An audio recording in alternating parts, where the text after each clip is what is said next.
اجماع ہے، اہل سنت والجماعت کے نزدیک اس پر اجماع ہے کہ مرتبہ نبوت یہ بڑا ہے، اور ولی جو ہے اس کا مرتبہ ولایت یہ مرتبہ نبوت سے کم ہوتا ہے۔ ساری دنیا کے ولی بھی مل جائیں تو کسی ایک پیغمبر کے مرتبے کو نہیں پہنچ سکتے۔ یہ امت مسلمہ کا، اہل سنت والجماعت کا اجماعی عقیدہ ہے۔ اس سلسلے میں دو باتیں سمجھ لیں۔ پہلی بات یہ کہ اس میں ایک فرقہ ہے، فرقہ کرامیہ۔ تو کرامیہ فرقہ کے بعض لوگوں سے یہ منقول ہے کہ وہ کہتے ہیں کہ ولی جو ہے وہ نبی سے افضل ہوتا ہے، ولی کا مقام نبی کے مقام سے کرامیہ کہتے ہیں کہ زیادہ ہے۔ تو اہل سنت والجماعت کے نزدیک اس طرح کا قول کرنا کہ غیر نبی کو نبی سے افضل ماننا یہ کفر اور ضلالت ہے، یہ کفر ہے اور گمراہی ہے۔ صحیح عقیدہ یہ ہے کہ نبوت کا مقام ولایت کے مقام سے بلند ہے، اس لیے ولی سارے بھی اکٹھے ہو جائیں تو وہ نبی کے مقام کو نہیں پہنچ سکتے۔ دوسرا اس میں اختلاف ہے شیعہ کا۔ شیعہ کے نزدیک مرتبہ امامت مرتبہ نبوت سے افضل ہے۔ وہ جو امام مانتے ہیں، جن کو ہم بھی امام مانتے ہیں، مگر وہ جس معنی میں امام مانتے ہیں اس میں اور ہمارے معنی میں فرق ہے۔ ہم تو امام بمانا رہنما، پیشوا، مقتدا، راہبر کے معنی میں، اس لیے تمام صحابہ کرام، تمام اولیاء امت، بزرگان دین، ان کو ہم امام کہہ دیتے ہیں۔ یہ ہمارے رہنمایان قوم ہے، امت مسلمہ کے یہ مقتدا اور پیشوا ہے۔ لیکن شیعہ کے نزدیک مخصوص امام ہیں جو 12 ہیں، جن کا تعارف پہلے ہو چکا ہے۔ تو ان کے نزدیک یہ امام جو ہے ان کا مقام نبی سے بھی بلند ہوتا ہے۔ اس لیے شیعہ کی اکثر کتب میں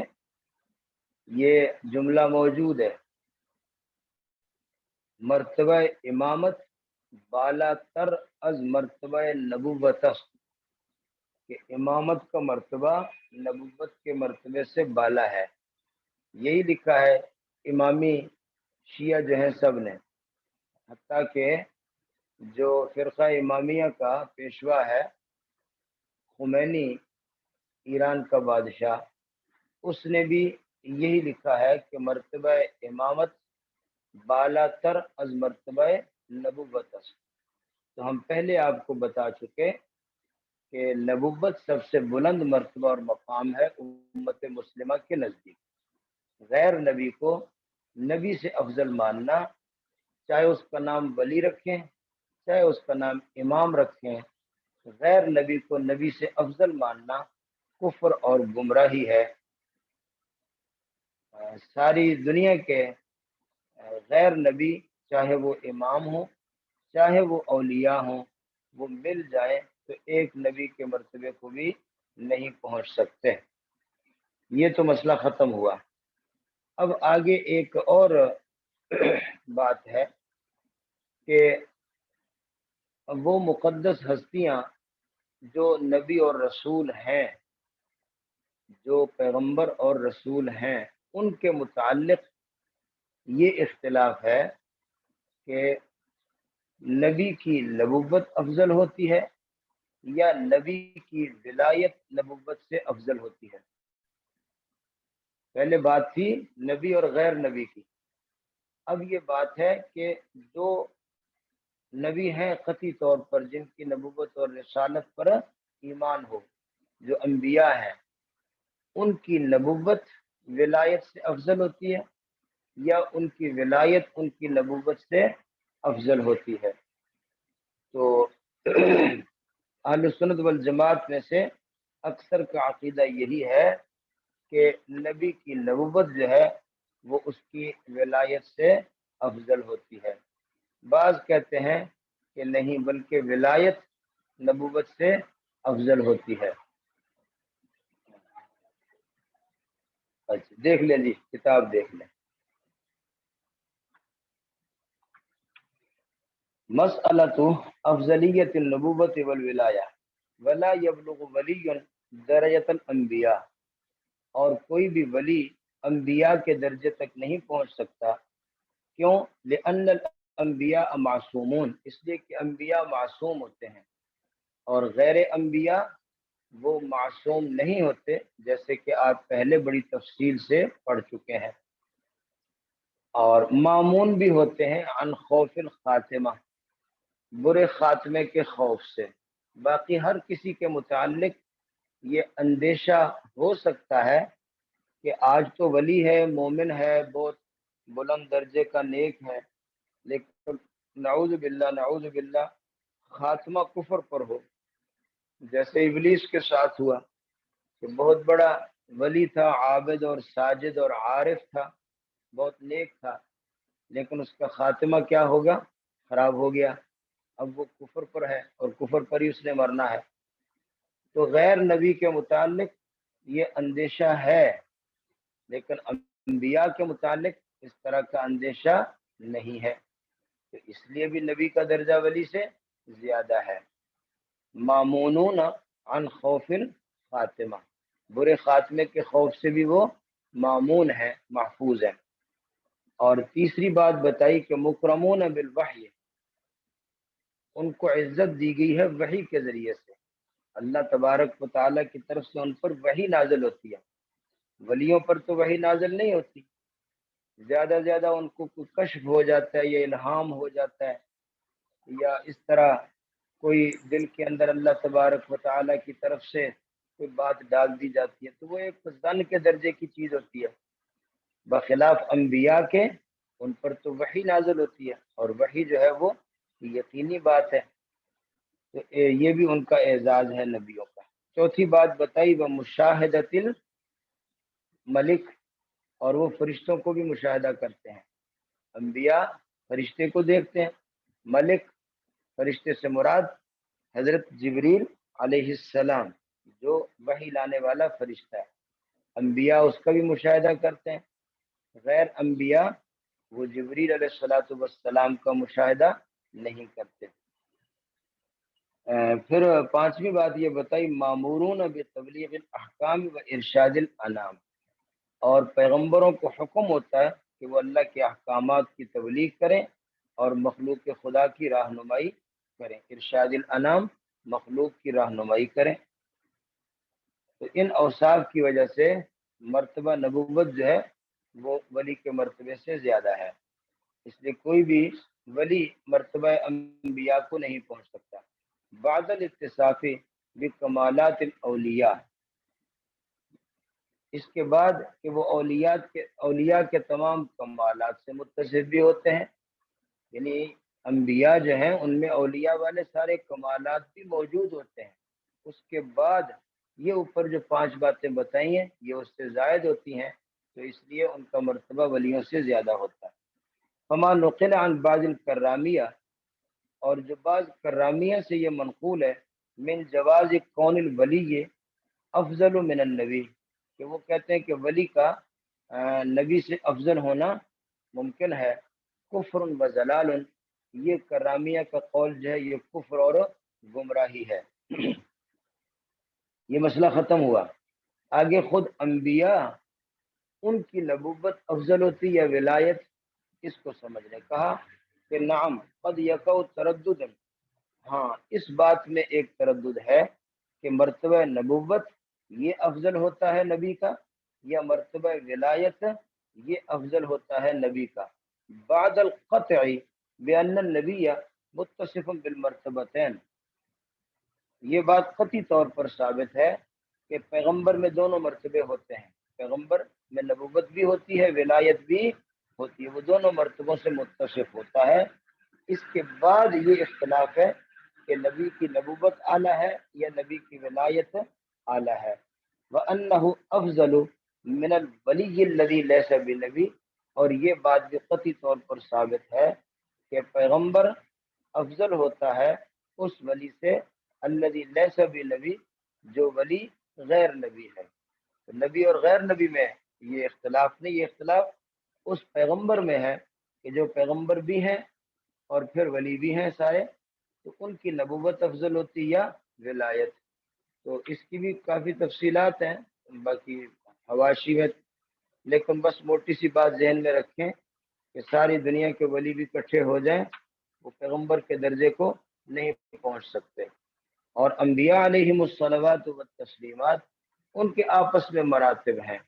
بعض نبیوں کا درجہ بعض سے زیادہ ہے، جیسے قرآن پاک میں تلک الرسول فضلنا بعضهم علی بعض منہم من کلم اللہ ورفع بعضهم درجات۔ یہ مسئلہ ختم ہوا۔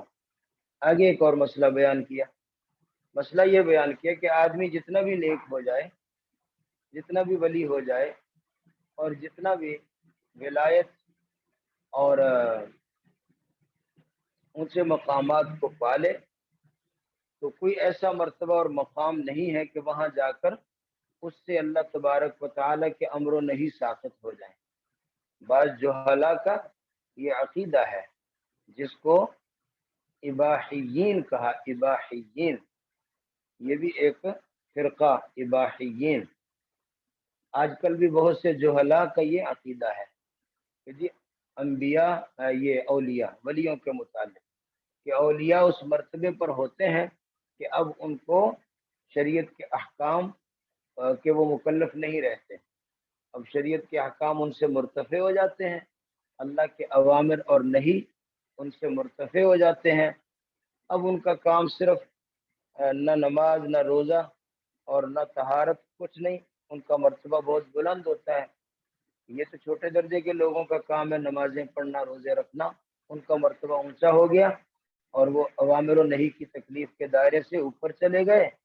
لہذا اب ان کی عبادت صرف یہی ہوتی ہے کہ وہ اللہ تبارک و تعالیٰ کی ذات میں تفکر کرتے رہتے ہیں، غور و فکر کرتے رہتے ہیں، مراقبے کرتے رہتے ہیں اور اللہ کی محبت میں ڈوبے رہتے ہیں۔ تو یہ بعض جہلا کا اباحیین کا عقیدہ، یہ عقیدہ بھی بالکل غلط ہے اور کفر ہے۔ کوئی بھی بندہ جب تک عاقل بالغ ہے وہ ایسے مرتبے کو نہیں پہنچ سکتا کہ اس سے تمام شریعت کے احکامات جو ہیں وہ مرتفع ہو جائیں، بلکہ جناب رسول اللہ صلی اللہ علیہ وآلہ وسلم، ان کے متعلق سب لوگ جانتے ہیں کہ وہ سب سے زیادہ کامل اور اکمل ہے اللہ کی محبت میں، ایمان میں، اور دیگر انبیاء علیہم الصلوات والتسلیمات وہ بھی اللہ کی محبت میں اور ایمان میں اور مراتب میں سب سے زیادہ بلند اور اکمل ہے، لیکن اس کے باوجود جناب رسول اللہ صلی اللہ علیہ وآلہ وسلم سے نمازیں ساقط ہو گئیں، شریعت کے احکام ساقط ہو گئے؟ ہرگز نہیں، بلکہ آپ اسی طرح اللہ کے احکامات کے مکلف رہے جیسے شروع میں تھے، لہذا اس طرح کا اعتقاد رکھنا یہ بھی کفر ہے۔ ایک حدیث پیش کرتے ہیں جہلا کہ جناب رسول اللہ صلی اللہ علیہ وسلم کا ارشاد ہے کہ اذا احب اللہ عبدا لم یضرہ ذنب، کہ جب اللہ تبارک و تعالیٰ کسی بندے کو محبت کرتے ہیں تو پھر اس کو کوئی گناہ نقصان نہیں دیتا۔ جب اللہ تعالیٰ کسی بندے کو اپنی محبت دے دیتے ہیں اور اس کو درجہ محبت پر اللہ تعالیٰ اٹھا لیتے ہیں تو پھر کوئی بھی گناہ اس کو نقصان نہیں دیتا۔ تو اس سے کیا معلوم ہوا کہ اب وہ گناہ کرتے رہیں اور کوئی کام نیکی کا نہ بھی کرے ان کا کوئی نقصان نہیں ہوتا۔ یہ بعض جہلا اور اباحیین اس حدیث کو پیش کرتے ہیں۔ تو مصنف علامہ تفتزانی فرماتے ہیں کہ اس حدیث کا وہ معنی نہیں ہے جو جہلا نے سمجھا ہے، بلکہ اس حدیث کا معنی یہ ہے کہ جب اللہ تبارک و تعالیٰ کسی کو محبت کا درجہ دے دیتے ہیں تو اس کو کوئی گناہ نقصان نہیں دیتا، یعنی اللہ تعالیٰ اس کو گناہ سے محفوظ رکھتے ہیں اور ہر قسم کے گناہ سے اللہ تبارک و تعالیٰ اس کی حفاظت فرما لیتے ہیں۔ جب وہ محفوظ ہوتا ہے گناہوں سے تو پھر اس کو گناہ کوئی نقصان بھی نہیں پہنچتا، یعنی گناہ کے ارتکاب سے وہ محفوظ اللہ تعالیٰ ان کا حصار اور اللہ ان کی حفاظت کا معاملہ فرماتے ہیں۔ یہ مسئلہ بھی سمجھ گئے؟ اب کتاب کو دیکھ لیں۔ ولا یسر العبد ما دام عاقلا بالغا، اور کوئی بھی بندہ جب تک عاقل اور بالغ ہے، اگر اس کی عقل یہ بھی وہ ختم ہو گئی ہے، جیسے کوئی مجذوب ہو گیا، کوئی دیوانہ ہو گیا، کوئی پاگل ہو گیا، تو اس کا مسئلہ تو اور ہے، اس کے لیے تو احکامات ختم ہو گئے۔ جب تک عقل ٹھیک ہے اور بالغ ہے، نابالغ نہیں ہے، تو وہ ایسے مرتبے کو نہیں پہنچتا الی حیث یسقط عنہ الامر والنہی، کہ اس سے امر اور نہی، اللہ کے تمام احکام اس سے ساقط ہو جائیں۔ لعموم الخطابات الواردۃ فی التکالیف، اس لیے کہ جو احکام کے مکلف ہونے کے جو خطاب ہے وارد قرآن پاک میں اور احادیث میں، جو احکامات کے مکلف ہونے کے لیے جو اللہ کے احکامات ہیں اور اس کے جو مخاطب ہیں وہ سارے ہیں۔ وہ اجماع المجتہدین علی ذالک، اور اس پر تمام مجتہدین کا اجماع ہے کہ ایسا کوئی مرتبہ نہیں ہے کہ امر و نہی ساقط ہو جائے۔ وذهب بعض الاباحیین، اور بعض اباحیین وہ یہ کہتے ہیں، اس طرف گئے ہیں کہ ان العبد اذا بلغ غایت المحبہ، کہ بندہ جب محبت کی انتہا کو پہنچ جاتا ہے، اور وصفاء قلبہ، اور اس کے دل کو پوری صفائی کے مرتبے کو پہنچ جاتا ہے، دل بہت صاف ہو جاتا ہے، واختار الایمان علی الکفر من غیر نفاق، اور وہ کفر کے اوپر ایمان کو پسند کر چکا ہوتا ہے، من غیر نفاق، اس میں منافقت نہیں ہوتی، تو وہ ایسے مرتبے پہ پہنچ جاتا ہے کہ سقط عنہ الامر والنہی، امر اور نہی اس سے ساقط ہو جاتا ہے۔ اب وہ اگر کوئی کبیرہ گناہوں کا ارتکاب بھی کر لے تو وہ جہنم میں نہیں جائے گا۔ ولا يدخلہ اللہ النار، اللہ اس کو جہنم میں داخل نہ کرے گا، بارتکاب الکبائر، کبیرہ گناہوں کے ارتکاب کر لینے سے۔ اور بعض تو یہ کہتے ہیں کہ انہ تسقط عنہ العبادات الظاہرہ، کہ اب اس سے تمام عبادات ظاہرہ ساقط ہو گئے، اب اس کو کسی عبادت کی ضرورت نہیں ہے، نماز کی ضرورت نہیں ہے، طہارت کی ضرورت نہیں ہے۔ وتکون عباداتہ التفکر، اور اس کی عبادات صرف یہی ہوتی ہے کہ وہ مراقبہ کرتا رہے اور اللہ کی ذات میں غور و فکر کرے، بس۔ وہذا کفر و ضلال، اس طرح کا عقیدہ رکھنا بھی کفر اور گمراہی ہے۔ فإن اکمل الناس فی المحبت والایمان هم الانبیاء، کہتے سب سے زیادہ کامل محبت اور ایمان میں انبیاء ہوتے ہیں، اور خصوصاً اللہ کے حبیب حضرت محمد صلی اللہ علیہ وسلم، یہ بھی محبت اور ایمان میں سب سے زیادہ اکمل ہے۔ مع ان التکالیف فی حقہم اتم و اکمل، اور اس کے ساتھ ساتھ یہ بات بھی ہے کہ تمام احکامات کی مکلف ہے وہ، ان کے حق میں بھی تمام تکالیف ہیں، یعنی تمام احکام کے وہ مکلف ہے، اور اس میں بھی وہ اتم اور اکمل ہے، تمام احکام کی تکالیف میں بھی وہ اتم اور اکمل ہے۔ بلکہ میں تو یہ عرض کرتا ہوں کہ دیکھیں، عام لوگوں پر 5 نمازیں فرض ہیں،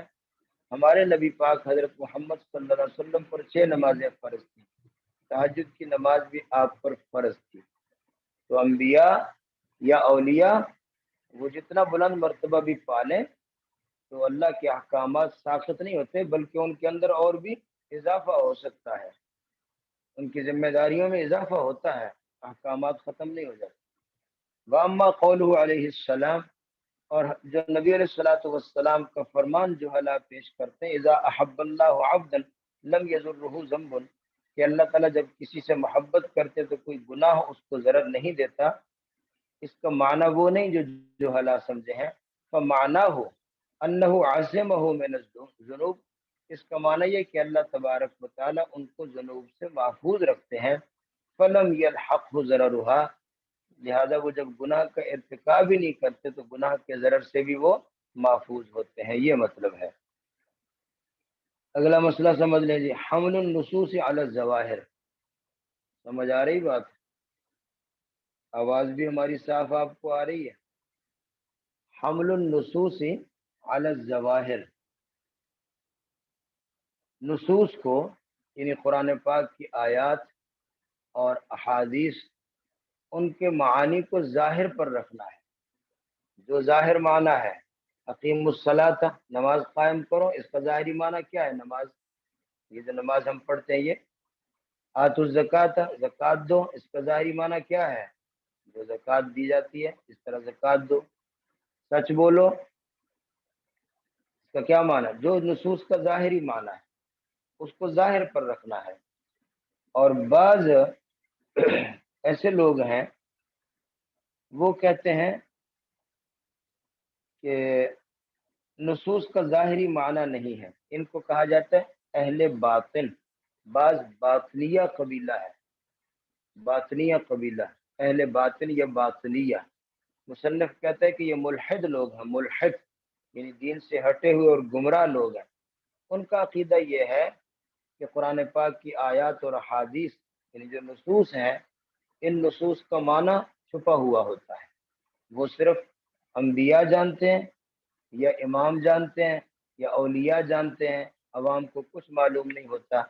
لہذا ان نصوص کے معانی ظاہری جو تم سمجھتے ہو یہ نہیں ہے، بلکہ ان کے معانی باطن ہیں، چھپے ہوئے ہیں، جس سے خاص خاص لوگ ہی واقف ہوتے ہیں، عام لوگ اس سے واقف نہیں ہوتے۔ یہ فرقہ باطنیہ کا عقیدہ ہے، اور یہ لوگ ملحد ہیں، بے دین ہے، کیونکہ وہ کہتے ہیں کہ نصوص اپنے ظاہر پر نہیں ہیں، ان کا معنی ظاہری نہیں ہے، بلکہ ان کا معنی جو ہے وہ باطنی ہوتا ہے،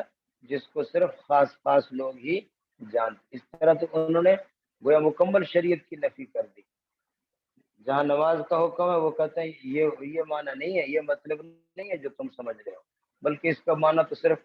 خاص لوگ ہی جانتے ہیں، ان کی نماز خاص ہوتی ہے، بس وہی جانتے اس کا کیا مطلب ہے۔ اس طرح تمام شریعت کے کلیہ احکامات کی وہ کیا کر دیتے ہیں؟ نفی کر دیتے ہیں۔ تو اہل سنت والجماعت کا عقیدہ کیا ہے کہ تمام نصوص کے معانی کو ظاہر پر رکھا جائے گا، اور ایسی بات نہیں ہے کہ ظاہر کا معنی نہ ہو اور صرف باطنی معنی ہو۔ لیکن اس کے ساتھ ایک اور بات بھی ہے کہ ظاہری معنی باقی رکھتے ہوئے کچھ باطنی اور چھپے ہوئے نکات اور رموز اور اسرار اور چھپے ہوئے راز دریافت کرنا،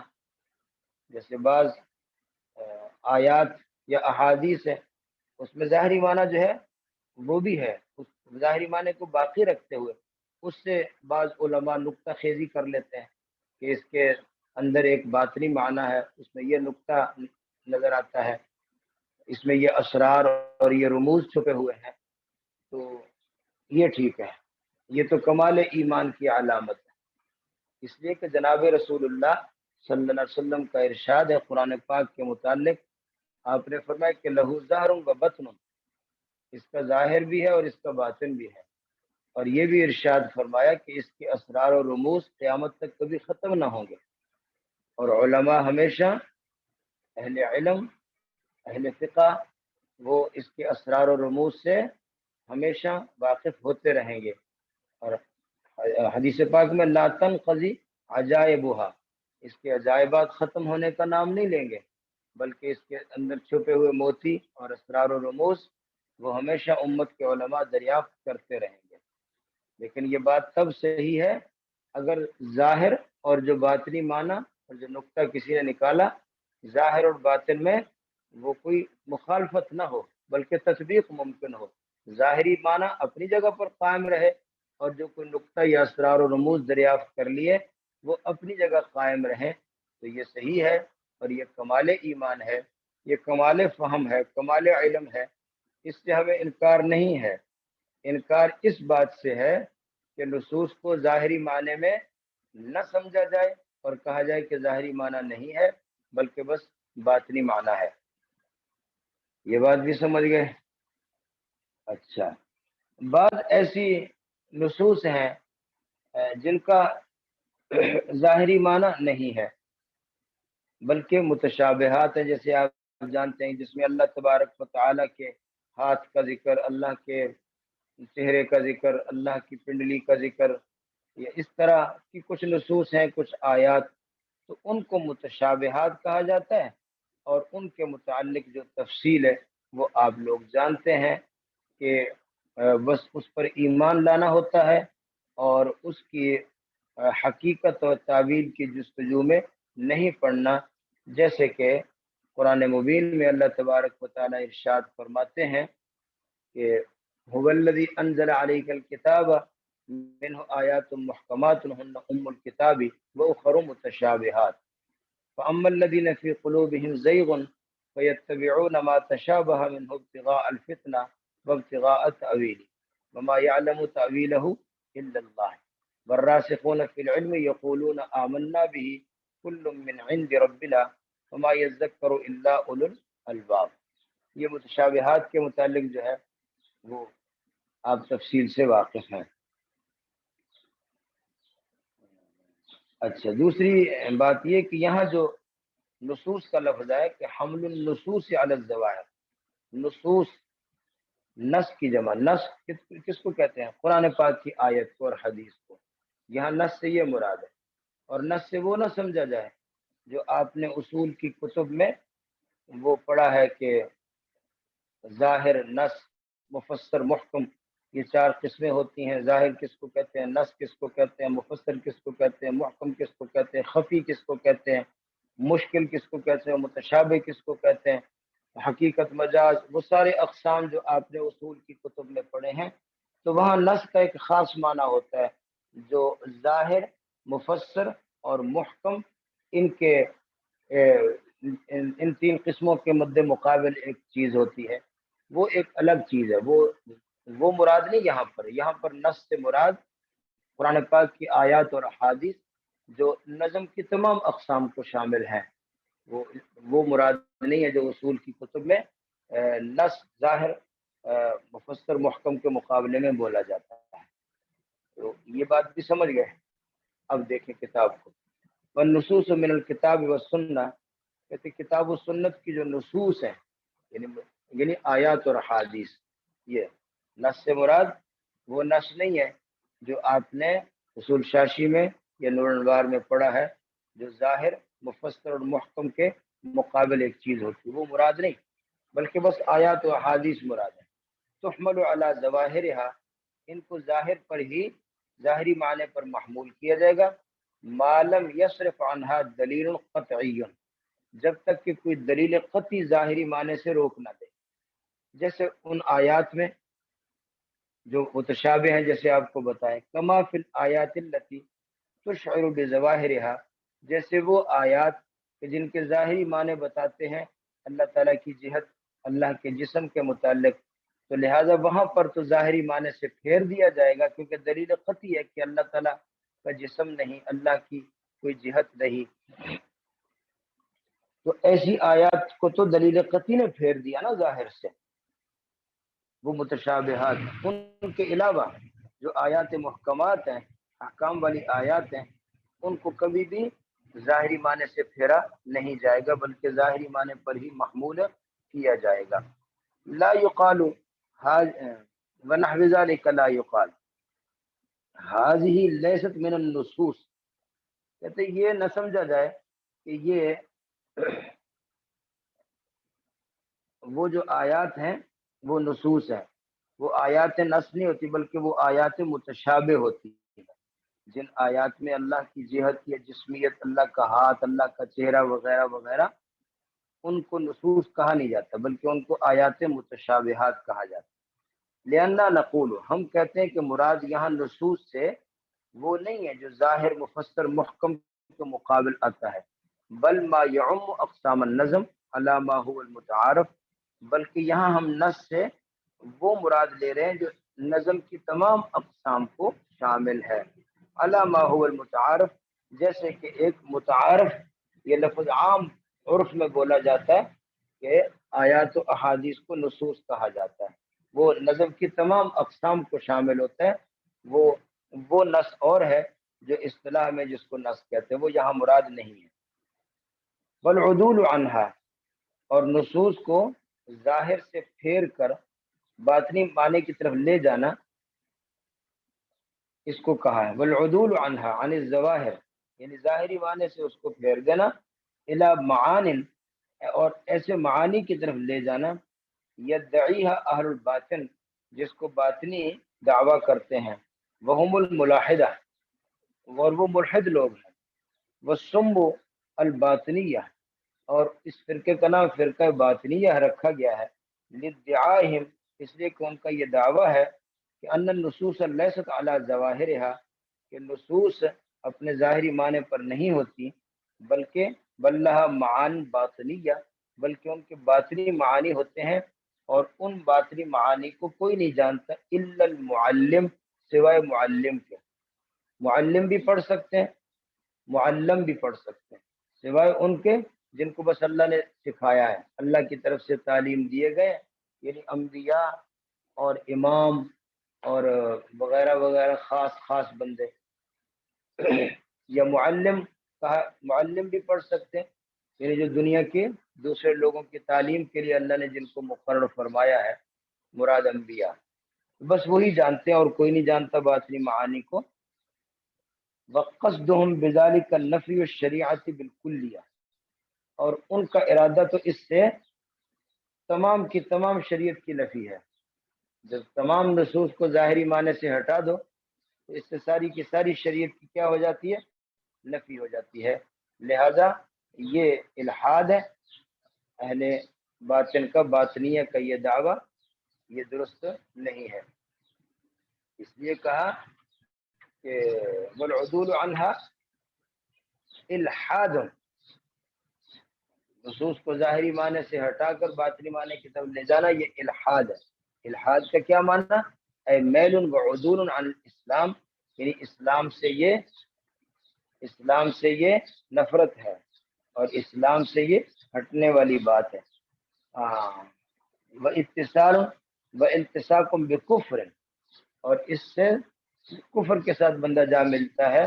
اور کفر سے جا کر چمٹ جاتا ہے۔ لکونہ تکذیبا للنبی علیہ السلام، اس لیے کہ اس طرح عقیدہ رکھنے سے تو نبی علیہ الصلوۃ والسلام جو کچھ بھی لے کر آئے ہیں اس سب کی تکذیب ہو گئی۔ لکونہ تکذیبا للنبی علیہ السلام فیما علم مجیئہ بہ بضرورہ، جو کچھ بھی نبی پاک صلی اللہ علیہ وآلہ وسلم کے متعلق ہمارے علم میں آئے کہ آپ جو کچھ بھی لے کر آئے ہیں ضروریات دین، ان تمام ضروریات دین جو اللہ کے نبی لے کر آئے اور ہمارے علم میں آیا اس سب کی تکذیب ہو جاتی ہے۔ جب سب کی تکذیب ہو جاتی ہے تو ایسا بندہ جا کے کفر سے متصف ہو جائے گا، اور کفر سے جا کر وہ چمٹ جائے گا اور وہ ملحد ہو جائے گا اور دین اسلام سے وہ محروم ہو جائے گا۔ وَأَمَّا مَا ذَهَبَ، دوسری بات جو ہم نے عرض کی کہ نصوص کو اپنے ظاہر پر رکھتے ہوئے کچھ باطنی معانی دریافت کر لینا اور کچھ اسرار و رموز تلاش کر لینا یہ منع نہیں۔ وَأَمَّا مَا ذَهَبَ إِلَيْهِ بَعْضُ الْمُحَقِّقِينَ، اور یہ جو بات ہے بعض محققین ادھر گئے ہیں کہ نصوص مصروفۃ علی ظواہرہا، کہ نصوص کو ان کے ظاہری معنی پر بھی رکھا جائے، ومع ذلک فیہا اشارات خفیہ، اور اس کے ساتھ ساتھ یہ بھی مان لیا جائے کہ کچھ چھپے ہوئے اشارے ہوتے ہیں الی دقائق تنکشف علی ارباب السلوک، کچھ اشارات ہوتے ہیں جو باریک باتیں ہوتی ہیں اور وہ منکشف ہوتی ہیں صرف ارباب سلوک پر، صرف صوفیاء پر۔ یمکن التطبیق بینہا و بین الظواہر، کہ اس باطنی معنی وہ جو نقطے نکالے، جو اسرار و رموز نکالے، ان کے اور ظاہر کے درمیان تطبیق بھی ممکن ہو، المرادۃ، جو ظاہر مراد ہوتا ہے۔ تو یہ عقیدہ رکھ لینا یا یہ مان لینا کہ ظاہری معنی کے ساتھ ساتھ جو ظاہری معنی مراد ہے اس کے ساتھ ساتھ کچھ باریک باتیں بھی ہیں جن سے ارباب سلوک کی واقف ہوتے ہیں۔ فهو من کمال الایمان و محض العرفان، یہ تو ایمان کا کمال درجہ ہے اور یہ عرفان کا درجہ ہے۔ محض العرفان یعنی اللہ کی پہچان کا یہ ایک درجہ ہے، لہذا اس سے ہمیں انکار نہیں ہے۔ یہ مسئلہ ختم ہو گیا۔ اگلا مسئلہ جحود الاحکام القطعیۃ والاستہزاء بها، اللہ تبارک و تعالیٰ کے جو قطعی احکام ہیں حلال و حرام کے، جو اللہ کے احکامات ہیں ساری شریعت کے، ان کا انکار کرنا، جحود انکار کرنا اللہ کے قطعی احکام کا، والاستہزاء بها، اور اللہ تبارک و تعالی کے احکامات کا استہزاء کرنا، مذاق اڑانا، نماز کا مذاق اڑانا، اذان کا مذاق اڑانا، اللہ کے دیگر احکامات ہیں، کسی قرآن پاک کی کسی آیت کا مذاق اڑانا یا انکار کرنا، تو یہ بھی کفر ہے، یہ بھی کفر ہے۔ چنانچہ اب اس طرح کی کافی جزیات کو یہاں پر مصنف نے بیان کیا ہے کہ یہ ساری باتیں بندے کو کفر تک لے جاتی ہیں۔ دیکھ لیں، رد النصوص، نصوص کو رد کر دینا، میں نہیں مانتا اس آیت کو، میں نہیں مانتا اس سورت کو، میں نہیں مانتا اس حدیث کو، اس طرح نصوص کو رد کر دینا، بِأَن يُنْكِرُ الْأَحْكَامَ الَّتِي دَلَّتْ عَلَيْهَا النُّصُوص الْقَطْعِيَّةُ مِنَ الْكِتَابِ وَالسُّنَّةِ، کہ اس طرح کی کوئی شخص ان احکامات کا انکار کر دے جن احکامات پر قطعی نصوص موجود ہیں، کتاب و سنت کے قطعی دلائل موجود ہیں، کہ حشر الاجساد مثلا کفر، جیسے مثلا حشر اجساد، کہ اللہ تبارک و تعالی قیامت کے دن تمام اجسام کو دوبارہ اٹھا لیں گے، جمع کر لیں گے، تو اس کا انکار کرے، یہ نہیں ہو سکتا، میں نہیں مانتا، کفر، اس نے نصوص کو رد کر کے کیا کیا؟ کفر کیا۔ کیوں؟ لکونہ تکذیبا صریحا للہ تعالی و رسولہ، اس لیے کہ یہ صراحتاً اللہ تعالی اور اللہ تعالی کے رسول کی کیا ہو جائے گی؟ تکذیب ہو جائے گی، کہ انہوں نے کہا کہ قیامت کو اللہ نے سب کو جمع کرنا ہے، اور یہ کہتے میں نہیں مانتا، تو یہ کفر ہے۔ اسی طرح فمن قذف عائشہ بالزنا کفر، جو آدمی حضرت عائشہ رضی اللہ عنہا پر زنا کی تہمت لگائے، جیسے کہ شیعہ بدماش امامیہ فرقہ والے، وہ کہتے ہیں کہ نعوذ باللہ حضرت عائشہ زانیہ ہے، تو یہ بھی بندہ بھی کافر ہو گیا، کیونکہ نصوص قطعیہ حضرت عائشہ صدیقہ رضی اللہ تعالی عنہا کی عفت اور پاک دامنی اور ان کی طہارت اور پاکیزگی پر نصوص قطعیہ موجود ہے، تو جو حضرت عائشہ پر تہمت زنا کی لگائے وہ بھی کافر ہوا۔ وَإِسْتِحْلَالُ الْمَعْصِيَةِ صغیرۃً کانت او کبیرۃً کفر، اور کسی بھی گناہ کو حلال سمجھنا، جس گناہ کے متعلق شریعت نے بتا دیا کہ یہ گناہ ہے، یہ معصیت ہے، چاہے وہ چھوٹا گناہ ہے چاہے بڑا گناہ ہے، اس کو اگر کوئی آدمی حلال سمجھتا ہے، شراب کو حلال سمجھتا ہے، گالی دینے کو حلال سمجھتا ہے، تو یہ شخص کیا ہو گیا؟ کافر ہو گیا۔ کہتے ہیں استحلال المعصیہ، کسی بھی معصیت کو حلال جان لینا، چاہے وہ صغیر ہو یا کبیر، کفر، یہ بھی کفر ہے۔ اذا ثبت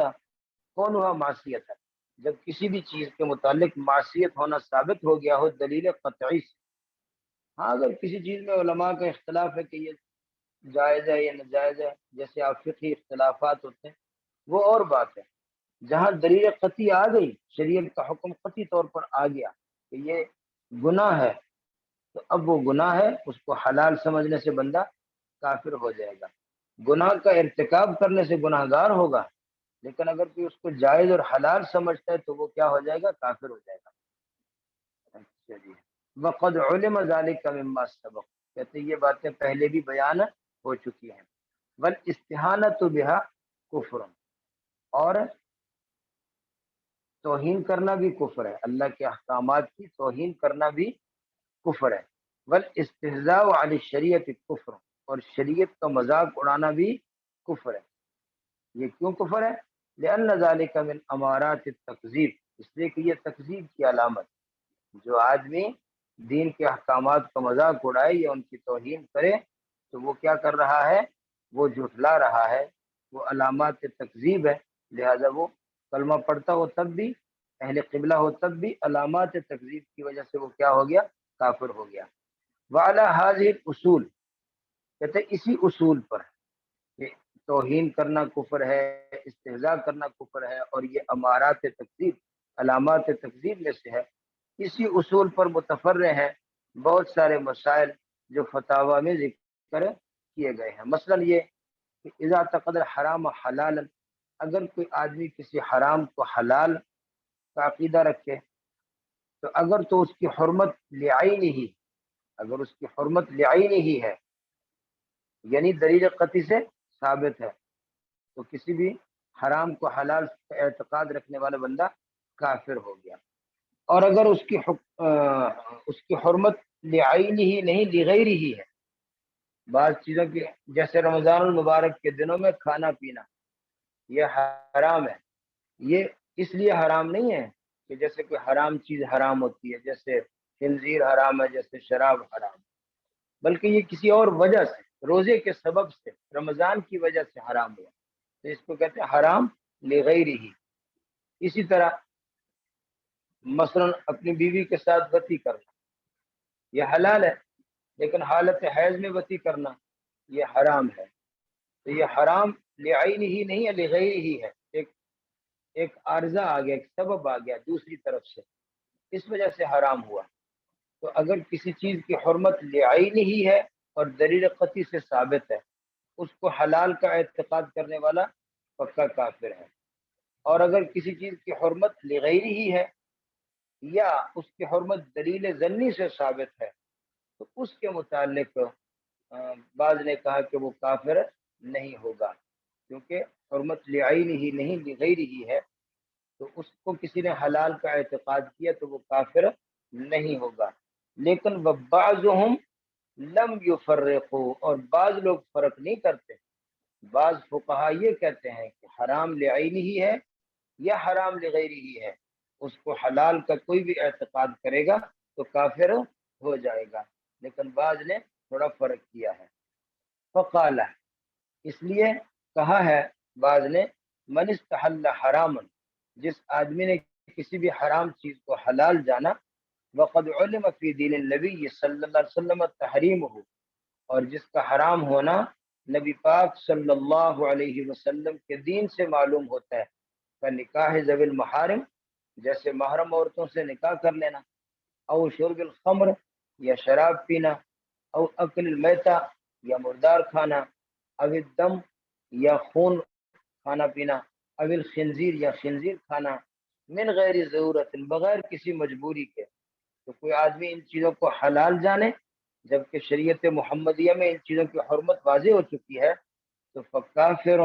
وہ آدمی بھی کیا ہو جائے گا؟ کافر ہو جائے گا۔ باقی رہا یہ مسئلہ کہ کوئی آدمی ان کے حلال کا اعتقاد نہیں رکھتا، ارتکاب کرتا ہے، تو وہ گناہ گار ہے، اس لیے کہ وہ فعل حاضر اشیاء بدون استحلال فسق، اور ان کاموں کا ارتکاب کر لینا بدون استحلال، کوئی حلال نہیں سمجھتا، شراب پی رہا ہے لیکن وہ سمجھتا ہے کہ یہ حرام ہے، یا نعوذ باللہ کوئی زنا کرتا ہے مگر وہ اس کو حلال نہیں سمجھتا، وہ سمجھتا ہے کہ میں منہ کالا کر رہا ہوں، میں گناہ کر رہا ہوں، تو یہ تو فسق ہے، یہ گناہ ہے، حلال سمجھنا کافر ہے۔ اچھا، حلال سمجھنا کافر ہے چاہے نہ بھی کرے، ایک آدمی شراب کو حلال سمجھے چاہے اس نے ساری زندگی شراب کو دیکھا بھی نہ ہو، مگر وہ کہتا ہے کہ ہے حلال، تو وہ کافر ہوگا، اور ایک آدمی ساری زندگی شراب پیتا رہے مگر اس کا اعتقاد یہ ہے کہ یہ ہے حرام، تو وہ گناہ گار ہوگا، کافر نہ ہوگا۔ اس فرق کو اچھی طرح سمجھ لیں، یہاں درمیان میں آپ کو بتا دو۔ اسی طرح اللہ تبارک و تعالیٰ کے کسی حکم پر اعتراض کرنا، اللہ نے نماز کا حکم کیوں دیا، اللہ نے پردے کا حکم کیوں دیا، نہیں ہونا چاہیے۔ بعض عورتیں غصے میں آ کر کہہ دیتی ہیں اگر مرد کو 4 شادیوں کی اجازت ہے عورت کو بھی ہونی چاہیے، یہ اللہ تبارک و تعالیٰ کے احکامات پر اعتراض ہے، اللہ نے ایسے کیوں کیا، ایسے کیوں کیا، اس سے بھی کافر ہو جاتا ہے، یہ بھی کفر ہے، یاد رکھنا، ان چیزوں سے بھی پرہیز کرنا چاہیے۔ ومن استحل شرب النبیذ الی ان یذکر کفر، اور جو آدمی نبیذ تمر جس کا پیچھے گزرا ہے اس کو بھی حلال جانے، کب؟ الی ان یذکر، جب وہ نشہ آور ہو جائے، جب تک نشہ آور نہ ہو اس وقت تو سب کے نزدیک حلال ہے، اہل سنت کے نزدیک، لیکن اگر نشہ آور ہونے کے باوجود بھی، منشی ہونے کے باوجود بھی کوئی شخص یہ کہے کہ حلال ہے تو وہ کافر ہو جائے گا۔ وَأَمَّا لَوْ قَالَ، اچھا ایک الگ مسئلہ ہے، ایک آدمی نے ویسے سودا بیچنے کے لیے حرام کو حلال کہا، اس کا اعتقاد نہیں ہے، کتے کا گوشت بیچ رہا، لوگوں کو کہہ رہا یہ بکرا ہے، خنزیر کا گوشت بیچ رہا، لوگوں کو کہہ رہا کہ یہ بکرے کا گوشت ہے، اس کا اعتقاد نہیں ہے کہ خنزیر یا کتا حلال ہے، بلکہ وہ جھوٹ بول کر سودا بیچ رہا ہے، اس کا اعتقاد اپنی جگہ کہ کتا حرام ہے، خنزیر حرام ہے، وہ صرف دھوکہ دینے کے لیے جھوٹ بول رہا ہے، تو یہ اور چیز ہے، اس سے کافر نہ ہوگا، اس سے گناہگار ہوگا۔ اس لیے کہا کہ اما لو قال للحرام، اگر کسی آدمی نے حرام چیز کے متعلق کہا کہ یہ حلال ہے، لتزویج السلعہ، سودا بیچنے کے لیے، لترویج السلعہ، صرف سودا بیچنے کے لیے، اور بحکم الجہل، یا ناواقفیت کی وجہ سے، بوتل کے اندر شراب ہے لیکن وہ شہد سمجھ رہا اور وہ کہہ رہا یہ تو حلال ہے، ناواقفیت کی وجہ سے پتہ نہیں تھا، اس لیے اس سے کیا ہو گیا، تو وہ کافر نہ ہوگا، لا یکفر، وہ کافر نہ ہوگا۔ ولو تمنا اللہ یکون الخمر حراما، اگر کوئی آدمی یہ کہ کاش شراب حرام نہ ہوتی، یوں کہ تمنا کرے کہ اے کاش شراب حرام نہ ہوتی، میں مزے سے پیتا، یا کوئی یہ کہ لا یکون صوم رمضان فرض، اے کاش رمضان کا روزہ فرض نہ ہوتا، یہ ایسے مجھ پر مصیبت پڑ گئی ہے، نہ ہی ہوتا فرض۔ یا اس طرح قرآن پاک کی کسی آیت کے متعلق کہیں یہ آیت تو نہ ہی ہوتی، لما یشق علیہ، نہ اگر قرآن پاک کی کسی آیت کے متعلق کہے کہ یہ آیت تو نہ ہی ہوتی تو وہ تو کافر ہو جائے گا۔ لیکن یہ جو دو باتیں بتائی کہ صرف مشقت کی وجہ سے کہتا رمضان کا روزہ فرض نہ ہی ہوتا، یا شراب حرام نہ ہی ہوتی، اعتقاد اس کا نہیں ہے، اللہ پر اعتراض نہیں کرا، صرف اپنی مشقت کی وجہ سے کہ میرے لیے مشکل ہے، تو وہ تو کافر نہیں ہوگا۔ لیکن یہ بہت ہے خطرناک جملہ، بخلاف ما اذا تمنا، بخلاف اس کے کہ اگر کوئی شخص تمنا کرے کہ کاش زنا حرام نہ ہوتا، یا کوئی شخص تمنا کرے قتل نفس بغیر حق، کہ نا حق کسی کا قتل کرنا حرام نہ ہوتا، فإنه یکفر، تو وہ کافر ہو جائے گا۔ یہ کیا فرق ہے؟ کہتا فرق یہ کہ یہ ایسی چیزیں یہ تمام ادیان میں ان کی حرمت ثابت ہے، زنا کی حرمت اور قتل کی حرمت تمام ادیان میں ہے۔ باقی شراب کی حرمت یا رمضان المبارک کے دنوں میں کھانا پینا حرام، یہ تو صرف اس دین کی بات ہے نا، وہ اور باقی ادیان کے اندر تو یہ احکام نہیں تھے، لیکن زنا اور قتل یہ تو تمام ادیان میں، جب تمام ادیان میں ہے تو موافقت للحکمت ہے، یہ اللہ کی حکمت ہے، حکمت ہوتی ہے وہ تمام ادیان میں ہوتی ہے۔ تو جو آدمی کہے کہ اے کاش زنا حرام نہ ہوتا یا قتل حرام نہ ہوتا، تو گویا کہ وہ اللہ کی حکمت سے نکلنا چاہتا ہے، اور جو اللہ تبارک و تعالیٰ کی کے متعلق ایسی بات کرے کہ اللہ ایسا کام کرے بما لیس بحکمت، حکمت نہ تھا، وہذا جہل منہ بربہ تعالی، تو یہ اللہ تبارک و تعالیٰ کے ساتھ اس کی جہالت کی بات ہے، لہذا وہ کافر ہو جائے گا۔ اور امام سرخسی نے کچھ مسائل اور بھی ذکر کیا، دیکھ لیں، کتاب الحیض میں لکھا لو استحل وطأ امراتی الحائض، اگر کوئی آدمی حالت حیض میں اپنی بیوی کے ساتھ پتی کرنے کو حلال جانے تو کافر ہو جائے گا، اس لیے کہ یہ حرام لغیر ہی ہے، تو پیچھے آپ نے پڑھا کہ لغیر ہی کو بھی بعض نے حلال جاننے کو کفر کہا ہے۔ لیکن کتاب النوادر میں امام محمد رحمۃ اللہ علیہ سے ہے کہ نہیں، وہ کافر نہیں ہوگا، وہ کافر نہیں ہوگا، کیونکہ حرام لغیر ہی کو حلال کا اعتقاد کرنے کو بعض نے کہا کہ کافر نہیں ہوتا، وہ بس صحیح، یہی صحیح ہے، گناہگار ہوگا بہت بڑا۔ وفی استحلال اللواطت بامراته، اگر کوئی اپنی بیوی کے ساتھ لواطت کو حلال سمجھتا ہے تو لا یکفر علی الاصح،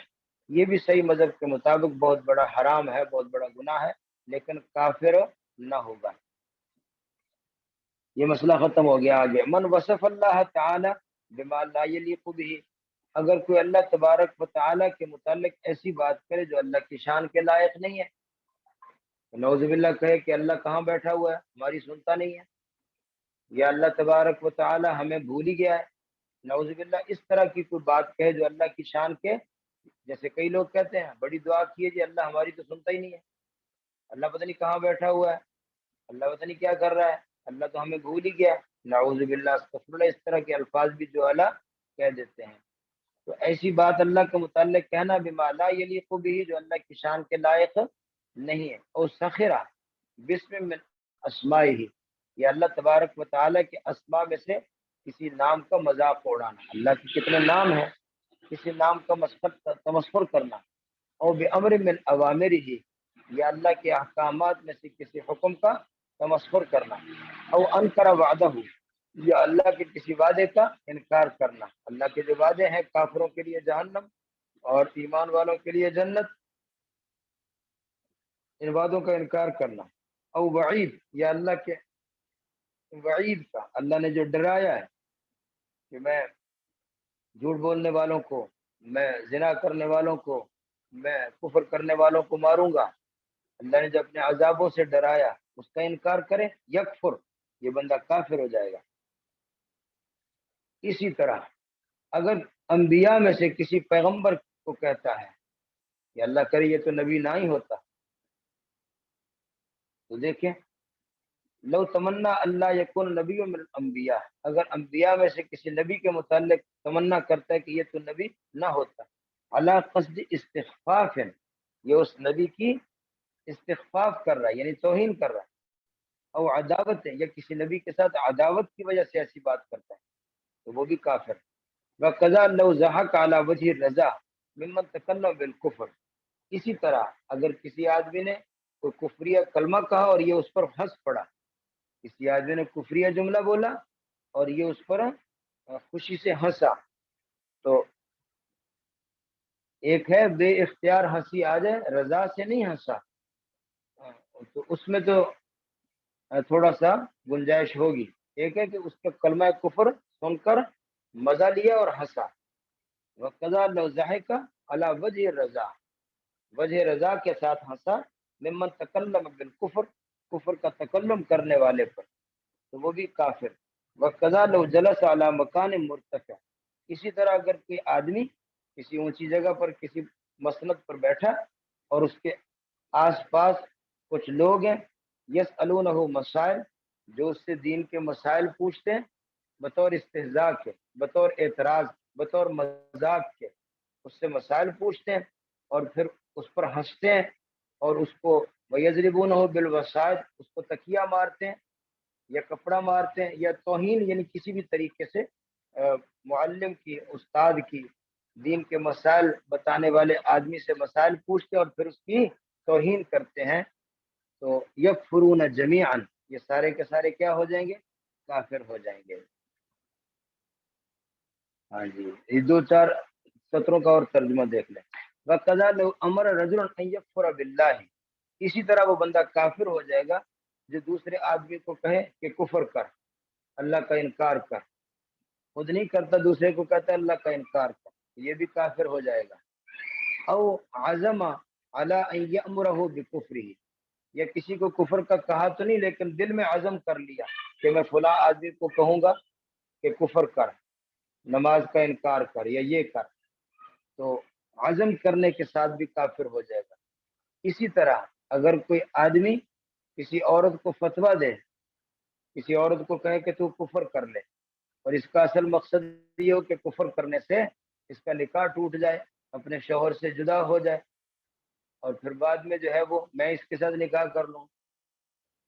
یا کوئی بھی مطلب اس کا صرف نکاح توڑوانے کے لیے کسی عورت کو کہے کہ تو کفر کر لے تاکہ تیرا نکاح ٹوٹ جائے، تو یہ بھی کافر ہو جائے گا۔ لو افتى لامرأة بالکفر، اگر کوئی آدمی کسی عورت کو کفر کا فتویٰ دے، لتبین من زوجها، تاکہ وہ کفر کر کے اپنے زوج سے جدا ہو جائے، تو یہ بھی کافر ہو جائے گا۔ وقضا لو قال، اس طرح اگر کوئی آدمی شراب پیتے وقت یا نعوذ باللہ کوئی آدمی زنا کرتے وقت بسم اللہ پڑھے، بسم اللہ پڑھنی چاہیے اچھے کام کے لیے، وہ حرام کام پر بسم اللہ پڑھے، شراب پیتے وقت پڑھے بسم اللہ، یا زنا کرتے وقت پڑھے بسم اللہ، تو اس نے بسم اللہ کی توہین کی، تو وہ بھی کافر ہوا۔ وقضا اذا صلی بغیر القبلہ، اس طرح کوئی آدمی بطور اہانت کے بغیر قبلہ کے نماز پڑھے، دوسری طرف منہ کر کے نماز پڑھے، اور بغیر طہارت، یا بغیر وضو کے کوئی جان بوجھ کر نماز پڑھے، نماز کی توہین کر رہا ہے، تو یہ بھی کافر ہوگا۔ اور اگر سے بغیر وضو کے نماز پڑھنے والا قبلے کی طرف بھی پڑھ رہا ہو، ان وافق ذلک القبلہ، اگر یہ قبلے کے موافق بھی پڑھے لیکن بغیر وضو کے جان بوجھ کر نماز پڑھے، بھول ہو جانا اور چیز ہے، بغیر وضو کے جان بوجھ کر نماز پڑھے کہ کوئی بات نہیں ہے، نماز کا کیا ہے، ایسے بھی ہو جاتی ہے، تو یہ کافر ہو جائے گا۔ وَكَذَا لَوْ أَطْلَقَ كَلِمَةَ الْكُفْرِ اسْتِخْفَافًا لَا اعْتِقَادًا إِلَى غَيْرِ ذَلِكَ مِنَ الْفُرُوعِ، اسی طرح اگر کسی آدمی نے استخفافاً یعنی اللہ کے احکامات کو یا کسی کلمہ کفر کو اس نے ہلکا سمجھا، استخفاف کو مانا ہلکا سمجھا، اگر کسی نے کلمہ کفر کو استخفافاً بولا، ہلکا سمجھ کر، کوئی معمولی بات سمجھ کر کلمہ کفر زبان سے نکال دیا، دل میں اعتقاد نہ بھی ہو لیکن استخفاف کرتے ہوئے زبان سے بولا، یہ تب بھی کافر ہو جائے گا۔ الی غیر ذالک من الفروع، اس طرح اور بھی کافی فروعی مسائل ہیں جن سے آدمی کافر ہو جاتا ہے۔ تو یہ تمام باتیں آپ سمجھ گئے ہوں گے۔ اللہ تعالی ہمیں ایمان کی قدر نصیب فرمائے اور اللہ تعالی ہمارے ایمان کی حفاظت فرمائے، ایمان پر اللہ زندہ رکھے، ایمان پر اللہ تبارک و تعالی موت دے۔ سبحان ربک رب العزت عما یصفون وسلام علی المرسلین والحمد للہ رب العالمین۔ سمجھ گئے جی آپ لوگ؟ کوئی بات رہ تو نہیں گئی؟